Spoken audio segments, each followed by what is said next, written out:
Hello, everyone, and welcome back to another episode of the Limitless Leadership Podcast. Before we get started, don't forget to like, comment, subscribe, do all the things you need to on social media to help this podcast impact people and build leaders. And speaking of leaders, I am thankful to be joined by another leader in our incredible industry today. Our guest is the training administrator for the Gustafson Brothers, also the executive director for Gustafson Education Foundation. I hope I said it right, Trish. Our guest today is Trish Ostrander. Trish, thank you for being here.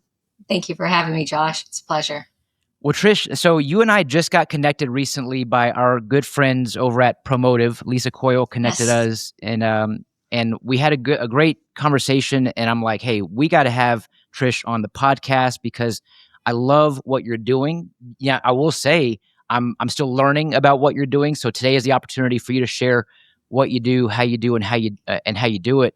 But something I also want to acknowledge is our shared faith. If you're a first time listener to this podcast, I am pretty open about my faith and what God has done in my life, for my life, and how He's moving in and through Limitless Leadership. And that's something that you and I both talked briefly about on our introductory or discovery call.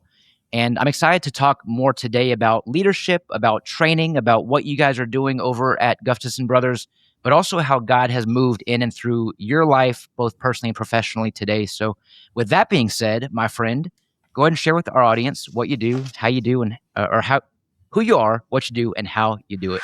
Promotive is a recruiting partner built specifically for the automotive aftermarket, giving shops a smarter and more reliable way to hire technicians. Their team brings decades of industry experience together with real recruiting expertise, so they not only understand the work, you can trust that they understand your shop. Promotive handles every part of the hiring process.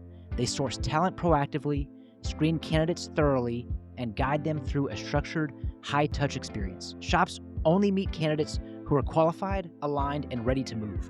Shops partner with Promotive because they communicate clearly, they move quickly, and take ownership of the hiring process. They don't just forward resumes, they act like a true recruiting arm for your business. To learn more or start a search, visit gopromotive.com. Book a call, submit an opening, and see how Promotive helps shops hire better. This episode is brought to you by Limitless Leadership because great teams don't happen by accident, they're led on purpose. If you're tired of wearing all the hats, putting out fires, and wondering why your team won't step up, Limitless Leadership is for you. They help leaders transition from player to coach who develop people and multiply impact. Through in-person or online leadership training like the Limitless Leadership Blueprint or their Roots to Results coaching method, their services are designed to help you tap into unrecognized potential to achieve limitless results and help you create safety and trust in order to provide clarity and direction. So if you're ready to stop managing chaos and start leading with purpose, head to limitlessleadership.co to book a complimentary discovery call today. Sure. Thank you so much again, Josh. It's a pleasure to be here. It's just wonderful. I love everything that you guys do at Limitless Leadership. And thank you to Lisa at Promotive for connecting us. So what we do at Gustafson Brothers is we are very passionate about the next gen. And we do multiple things in our community to attract the next gen. What we've done is we've had multiple things in place to attract them. And one of the things we do is called an Intro to Auto Boot Camp. This is a camp that's done summertime when the school is out. It's a Monday through Friday camp. It's a 8 to 12, and it's from ages 13 to 18. And this gives them all kinds of interesting things to do. They can come in, they learn from the tires up. They learn what the automotive transportation industry looks like, what kind of jobs are available in that. They also get hands-on, which they really love. They get to take a Briggs & Stratton engine and they get to take it apart, put it back together. They're in teams, and then they get to see who can start the engine the fastest. We also do during that time, a trip. So we tell them, hey, you're going to a concert. You need to get to the airport at this time. We put them in teams, have 2 cars, and we say, hey, you have a flat tire. What do you need to do to get that tire fixed to get to that airport in time to get to your concert? And that is so funny. You get to see these guys and gals trying to figure out what to do. And so it builds interest in our industry, but it also builds teamwork. And that's something that if you're not in a sport, you don't really get that. Mm, And a lot of kids today aren't in sports, and even we're in Huntington Beach, California, and there's quite a few that aren't. Although we're very active outside here, so maybe that's the reason. And it really gives them opportunity to show their skills. Some kids already know how to change a tire, and that's very impressive. yeah. And other kids are just really lost. So when they're in teams, they get to learn a lot. So we do the Intro to Auto Boot Camp, which is always uh, sold out. I can't even post about it because a year in advance we have people come from everywhere around us. So it's not just in our city Mhm. to do this, and so that's pretty interesting. We've really seen that grow a lot. So we decided to do tire changing 101s for our community. And that is something that we do at high schools, but we also do it for Boy Scout, Girl Scout troops. We did it for a girls water polo team, just whoever's interested in that. And that's huge. Everyone needs to take that, even parents. There's a lot of parents that don't even know basic fluid, how to change your tires, everything. Yeah. And then we do a Saturday auto shop club that we rotate 5 instructors that teach different topics. So that has been so amazing. And it's really interesting to see the kids, once they come here, then they have their parents register them for week after week. And that's done on Saturdays. And recently, we're going into our uh, third year for Huntington Beach Auto Shop class. So auto shop is something that they don't offer at the high school anymore. So we had a conversation with them to see if we could bring that over here. And one of our employees who's been here for 20 plus years became CTE certified just to teach that Wow. class. So that's done twice a week for 2 hours each day. So that's really, uh, we've loved that. So it's brought in over 50 kids in here to see what the auto shop class is. What does a facility look like? How does it run? We walk them through here. They get to know some of our techs. A lot of our techs are, early, late 20s. So they can talk a lot and get feedback from them. So it's pretty interesting. We also have a great connection with Harbor Freight Fellowships, and we do fellowships here. So what I usually do is we have people come in that are interested, the teens who we see like, oh, this guy really loves it or she's getting it. And then, they can go through HBHS Auto Shop if they're from HBHS. And we just want to see if they have the grit, if they're really interested in it at first, just apply. And if they're interested, then we ask them to come in for a fellowship. And so Harbor Freight gives them a small stipend, and they actually get to work at Gustafson Brothers under a tech to be mentored for 30 to 60 hours. So that has been something that's been really great. We've done that for, I think, 9 students now. That's incredible. That is something that if I'm listening and I'm a part of this industry, which we all know and love, but we also know there's opportunities. There's opportunities Yeah. to grow and develop it. This is intriguing to me. I'm going to ask that if you're listening or watching this episode at The Bearded Leader on YouTube, I'm going to ask, be patient. We're going to find out how we can get more information on Yeah. where to go to find this. But this is incredible because we are able to build the next generation, to develop the Yes. next generation, and ensure that the next generation is not just showing up to do the work, but to show up for their team, to show up for the people, because we know it's people before process, it's people before profit. And I love how you highlighted the fact that this is also building their teamwork muscle, if you will. So whether they're in Yeah. sports or not, I think a lot of us know sports is great for life skills, and this is also great for not just automotive, but even for life skills. Sure. Giving young kids like this the opportunity to learn and grow and develop at a young age. Oh, I'm yeah. really intrigued by this. Trish, I got to ask, let's back up just a little bit more. How did you get into this industry? How did you find Gustafson Brothers, and how long have you been there? Growth is a lot easier when you're not trying to figure it out alone. Tectonic 2026, presented by TechMetric, is built for shop owners and their teams who want to lead better, coach better, and build a shop that runs strong without burning everyone out. You'll get a peek into real-world leadership and operations from shops that are actually doing it, with role-based sessions for owners, advisors, and techs, so your whole team can level up together. Tectonic is happening April 9th through the 11th in Houston, Texas.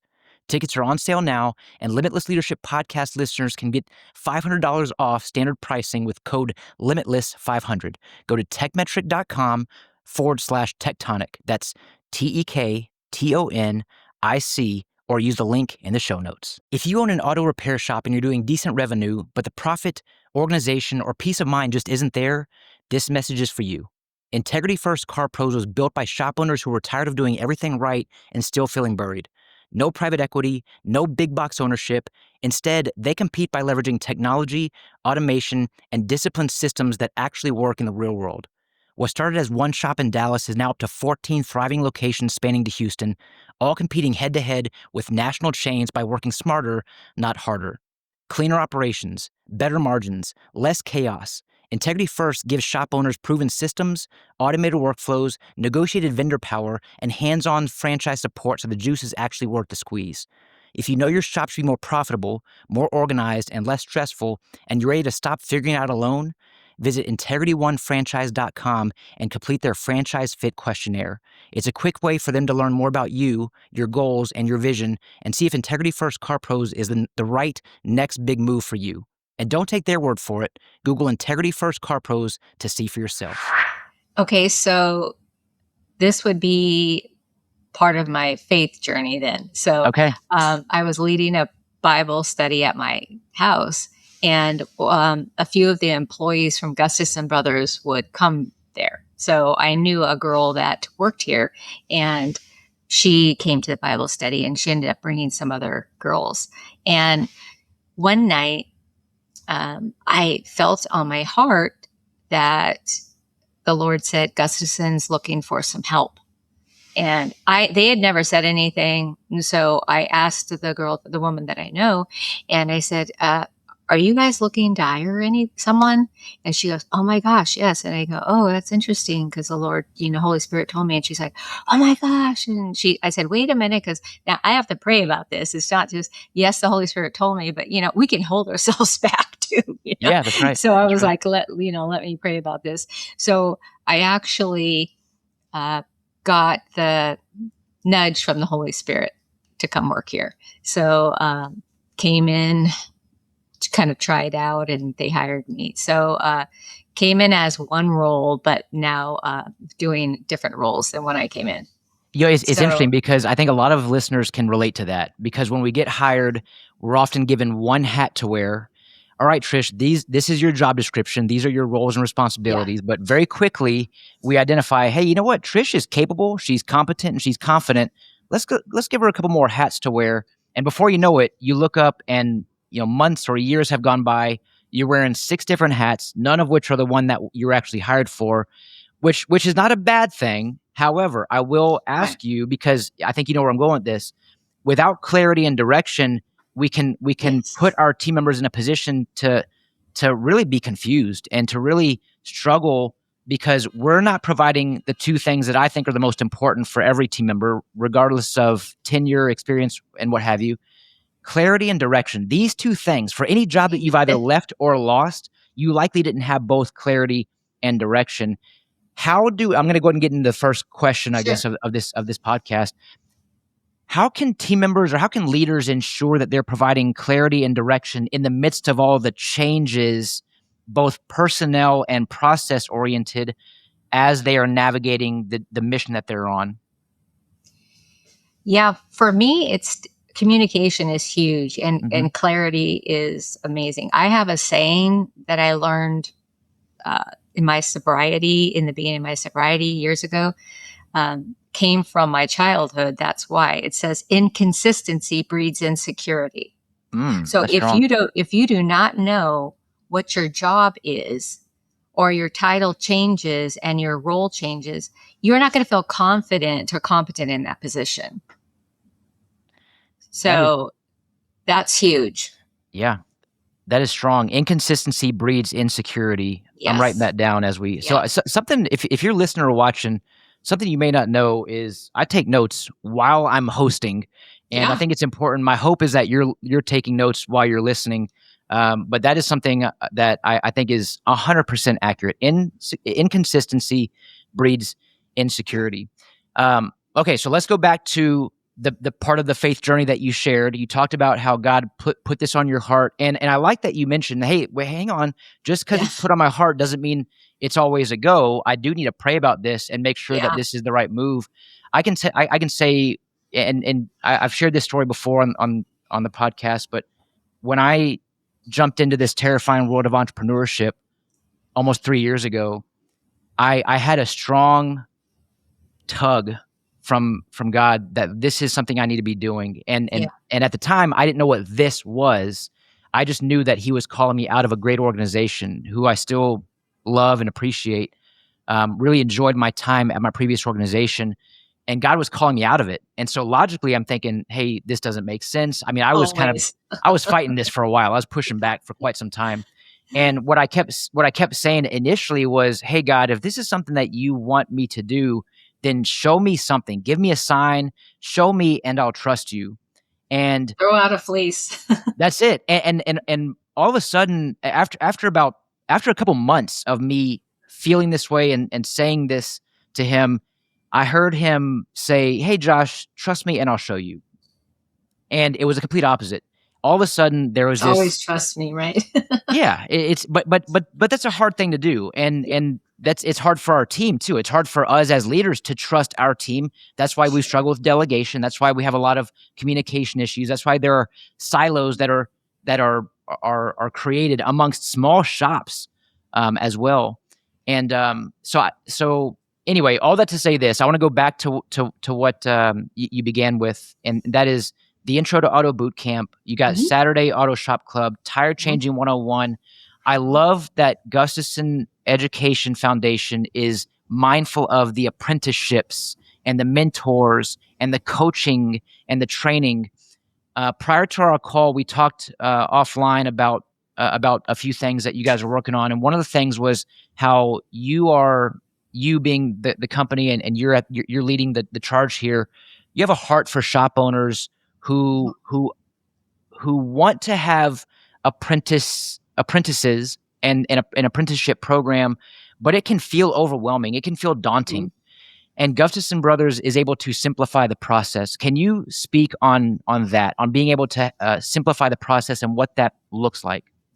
Sure. After the first year I came here, we started GBTA, Gustafson Brothers Training Academy. So we thought, okay, we're going to do this ourselves. We're going to, start growing our own. We had a mentor who had multiple mentees, and we had a training transcript and was walking them through that. Well, at that time, ICAR approached us and we became their pilot program for their academy, which helped a lot because their curriculum really tied into what we were doing. For And then, anyone listening who doesn't know what iCar is, can you share? sure, let's say ICAR is what ASC is for the mechanical part. So Gotcha. ICAR is accreditation for the collision industry. We've held ICAR Gold class for 30 plus years here at Gustafson Brothers.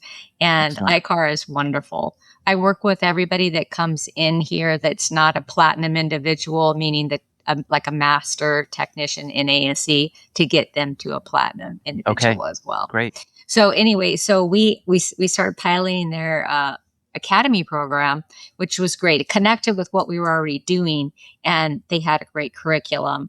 So then I'll just go to this and I'll back up a little bit. So then recently we became a Department of Labor apprenticeship program. So that is great to say we have a registered apprenticeship program for our collision industry right now. So we have 3 mentees in the collision industry right now with 3 mentors. Okay. That's And awesome. we have 5 in the mechanical as well, doing other things. So we have a total of 8. So going back to the shop owners, we call them champion shops because we know not every shop is going to be able to or want to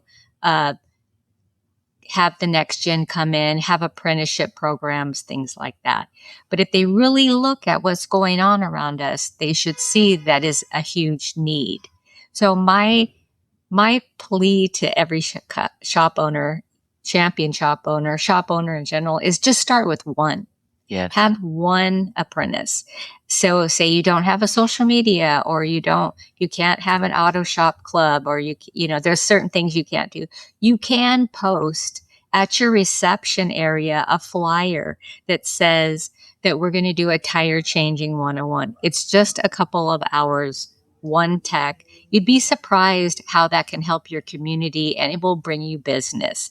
So there are ways you can start out really slow.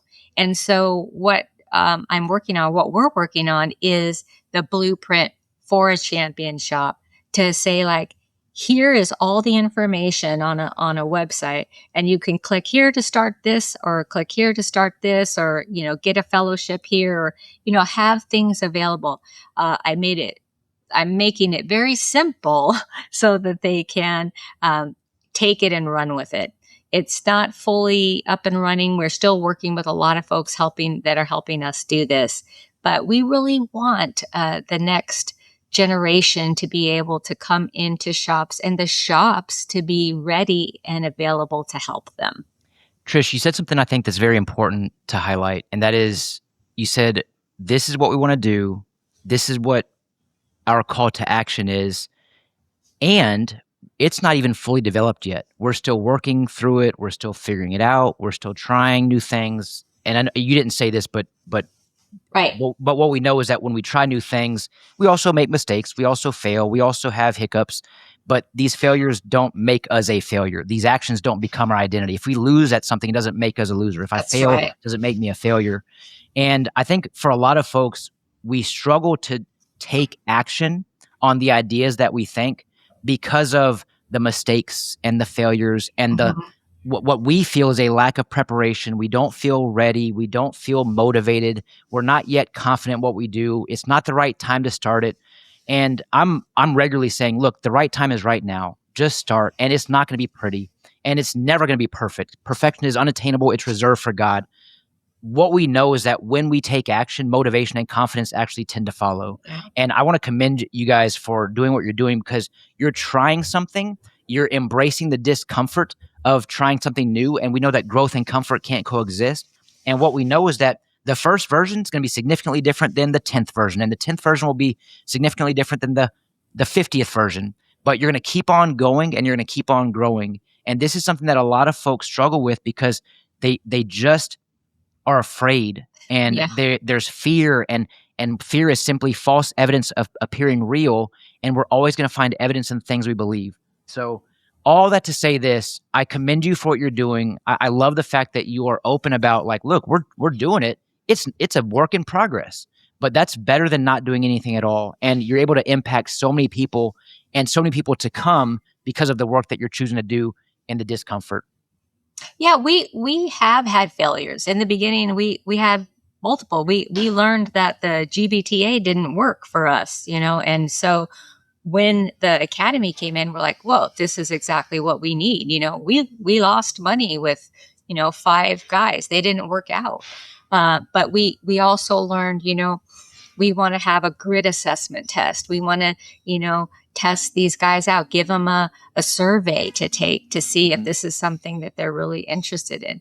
I want to go back to what you said about not wanting to start or whatever. I call it the negative what ifs. What if this happens? What if that happens? But we can always turn it around and say, what if it does work? What if we do help the shops? What if we can grow the next gen? So I always say, I need to write a book on the what ifs, because I think it holds everybody back, the negative what ifs. And I think people have such a negative mindset and a negative self-talk for so long that they don't even realize what they're saying inside. That is so good. Yeah. That is so good. I think that, you say so much inside. If you haven't had a shift in your life, or had somebody speak into your life that says, what about thinking of it this way? I call it, you're on a hamster wheel. And so the negative what ifs are a self-talk that you're not even aware of, because you've always thought that way, until you have a mind shift to think, what if it can work? What if it does work? What if I do get the money? What if I have the help? What if, so there's two sides to the what ifs. Preach. I mean, that's powerful. And, as faith-based people, what we can say is, fear is what if, faith is even if. Yeah. So even if it doesn't go perfect, even if it doesn't go the way you think, even if we're not ready, even if we're not motivated, we're going to keep on going. There's power in perspective, to your point. And with perspective, the way that we view things drives the way that we do things. And a simple shift in perspective, we view things differently, we do things differently, huge. And we get better results because of it. So a lot of what we're talking about is also attributes of leadership. And one of the questions I ask every guest on this podcast is, what does leadership mean to you? I'll ask you the same question, Trish. What does leadership mean to Trish Ostrander? Leadership to me means having the influence to speak into others, for them to make the right decisions, not to micromanage. I want them to feel empowered to make the right decisions, and that we're all going towards the same goal. So if I'm constantly micromanaging somebody, or if I'm changing the rudder, right, they don't feel confident. They don't feel capable. So I want to be able to place in front of them, whether through influence or actual data, this is what, we're going towards. The team is going in all in one direction. We have the same goal in mind. And it's more about them than it is about me, because if everybody isn't on board, then you're not going to have a good outcome. So this is a loaded question that I'm going to ask you, but I'm going to ask it anyway. I think you're capable of that. You're capable, Trish. I know you're ready for this. So, how do we stop micromanaging and start empowering our team members? Yeah, that's hard. I think it comes from the leader, right? I think we have to work more on ourselves inside to be able to relinquish those things. And then we have to ask ourselves, did we hire the right person for that job, right? Mm-hmm. We deal with EOS here. Mm-hmm. I don't know if you know what that is. So GWC, right? Do they get it, want it, and have the capacity for the job? So if the person fits that criteria, you need to take the hands off then, because you actually have people analyze them and saw that they do have the get it, want it, and have the capacity. So I think it's more about us, the leaders, having to relinquish control. And if you're type A, or it is your company and your business, it's difficult, right? Because you want everybody to be going in the same direction. But for if you look at it as a whole, you can't be hovering over them, expecting them to feel free in their position. Yeah, that's good. I like that you touched on how it starts with the leader. If it starts with us, that like what we know is that as leaders, we're expected to be formally leading other people, but a lot of us struggle with leading ourselves. So it really does start with ourselves. Like the most challenging person we're ever going to lead is undoubtedly ourselves. Yeah. And one of the toughest battles we're ever going to face is in between the ears. So being able to work on the mindset shift that you alluded to earlier, being able to work on leading and developing myself first so that I can adequately and effectively lead other people is powerful. And I really love how you've referenced a couple of times, it's not about us. It is about the team members, and it's about influencing them in a way that they get to achieve their goals, their dreams, their desires through our level of influence. So the question I ask every client of mine to ask themselves is, does my team feel the weight of my title or the influence of my leadership? And that's good. Yeah. When they feel that your influence, I mean, we're talking about engagement. We're talking about buy-in. These are two things that is challenging for a lot of folks.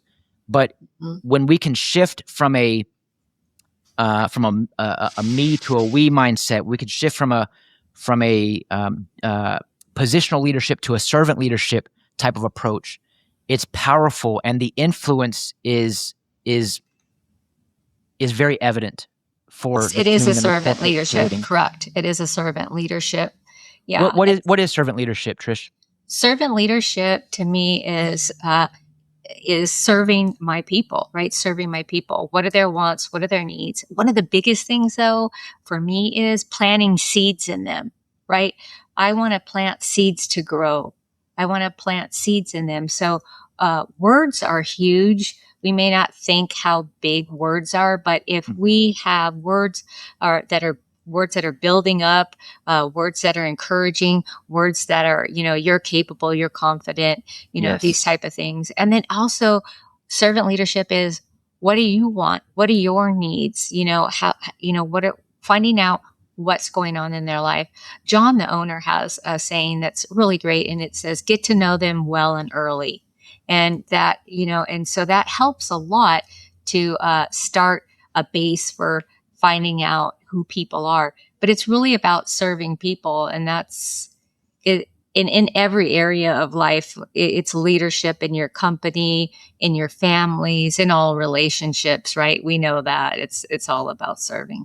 I like that you talked about planting seeds. If you're listening to this episode, if you're watching this episode, don't wait until tomorrow to plant the seed. Don't wait until next week to plant the seed. Don't wait until next month to plant the seed. Plant the seed today. The best time to plant a tree was 20 years ago. The second best time is right now. Mm-hmm. If you're listening today, ask yourself, what is one thing I'm going to do to plant the seed for this team member, for that team member, so that I can keep on growing and developing not only myself, but also the team that I'm blessed to have around me. Yeah. Okay, Trish, second question I like to ask every guest on this podcast. What is the best advice you've ever received from a coach or a mentor? How would you answer that question? To be authentic. People can sniff out any type of fakeness. So just be authentic. And I have found that every time that I am the most authentic is when I can feel and see the person that I'm talking to be engaged. So being the most authentic is, people may say, well, I'm not that kind of, it's just being you, right? Being you. People can see, if you're a little brass, then that's who you are, you're not rude or whatever, but that's who you are. If you're firm, then you're firm. Mm-hmm. They want to see, going back to what I said, the consistency. Yes. They're going to look at that every time you come around, every time you talk to them. They want to see consistency, right? Why do you think people go to In-N-Out everywhere they go? If you're not familiar with In-N-Out, it's a great hamburger place that's big in California, but they've moved out. Yeah. People go to In-N-Out because it's consistent every single time, right? They don't have to know if it's going to taste the same. It's going to taste the same. Yeah. So people want you to be consistent. So be genuine. If you're genuine, you're going to be consistent because that's really you, right? And going back to working on ourselves is, you should be working more on yourself than you are at your job, at your position. You should be constantly be working on you inside, because when you do that, then you can have more to give outside. I love that. Love that. Trish Ostrander, thank you so much for being here. Let me ask you, how can our audience get in touch with you? Let's say someone is listening, they're watching, and they're thinking, you know what? I'm very intrigued by all the things that she opened with, as well as the other things that followed. But I want to know, how can I go to the Intro to Auto Bootcamp? Or I want to know how I can go to, or even just learn how they do their tire changing 101 class, so I can do something like this in my own community. How can we get in touch with you, Trish? You can email me at trish@gustafsonbros.com. I'm going to spell it out. GUSTAFSON bros.com. Or you can go ahead and call me if you like, 714-847-5600 extension 264. I'm always willing to help out. Awesome. Trish, you are amazing. Thank you for everything that you're doing in this industry. Thank you for being on the podcast. Hopefully this isn't your first and last time. In fact, it won't be. I'm just going to call it. I'm going to say great. it. You're going to be a regular guest. I'd love to have you back on the show if you're open to it. Yeah, we have much more to talk about. We do. Well, and thanks again for being here. And thank you for tuning in. As you know, every episode we look to transform our leadership skills by tapping into unrecognized potential to achieve limitless results. So thanks again, everyone. Have a great day. Don't forget to smile today. Tell your loved ones how much they mean to you. I'm Josh Parnell, reminding you to keep leading well.